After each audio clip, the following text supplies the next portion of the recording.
अस्सलाम वालेकुम। आज मैं आप लोगों के साथ गाजर की बर्फ़ी की रेसिपी शेयर करूंगी। इस रेसिपी के लिए जो चीज़ें मैं इस्तेमाल कर रही हूँ वो ये हैं। आधा किलो मैंने गाजरें ली हैं जिनको मैंने कद्दूकश कर लिया है। आधा कप चीनी है, 2 टेबल स्पून के करीब सूजी है, आधा कप मेरे पास कंडेंस्ड मिल्क है, ये बादाम है, काजू है और हरी इलायचियाँ हैं। तो चलिए स्टार्ट करते हैं। ये देखिए पैन को मैंने चूल्हे पर रख दिया है। आंच को हम मीडियम टू लो रखेंगे और सारी गाजरें पैन में डाल के तो इनको थोड़ा सा पकाएंगे। साथ ही इसमें चीनी भी डाल देंगे। अब इसको हम 15 से 20 मिनट पकाएंगे जब तक चीनी का पानी खुश्क नहीं हो जाता। गाजरें और चीनी मिलके ये पक जाएंगे। तकरीबन 15-20 मिनट लगेंगे। एक दूसरे पैन में सूजी भून लेंगे।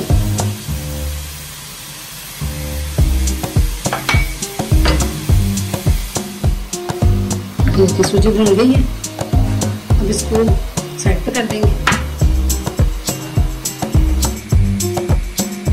ये देखिए ये इलायची है, इसको मैंने कूट लिया था, इसको भी इसके साथ डाल देंगे ताकि इसका अच्छा सा फ्लेवर इसके अंदर आ जाए। ये देखिए तकरीबन 20 मिनट हो गए इसको पकते हुए। पानी खुश्क हो गया, चीनी का सारा गाजर भी तकरीबन सॉफ्ट हो गई है। अब इस पॉइंट पर आके ये अपनी सूजी डाल देंगे जो हमने भून के रखी हुई है और साथ ही कंडेंस्ड मिल्क भी डाल देंगे।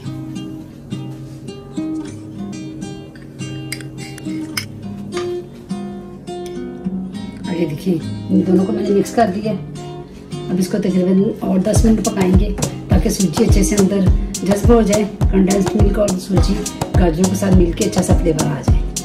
अब इसको हल्की आंच पे तकरीबन 10 मिनट और पकाएंगे।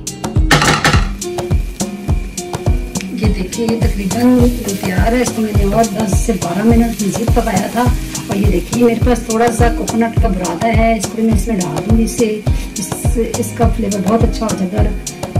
अगर आपके पास है तो आप इसको जरूर इस्तेमाल करें।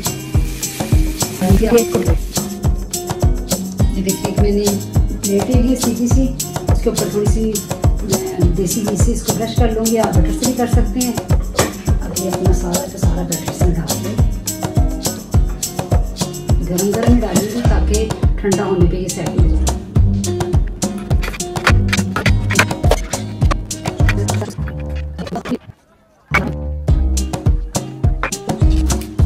कोई शीट देखिए इस तरह की अगर आपके पास हो तो उसके ऊपर रख के उसके ऊपर दबा देंगे ताकि बादाम अगर अंदर अच्छे से चिपक जाए।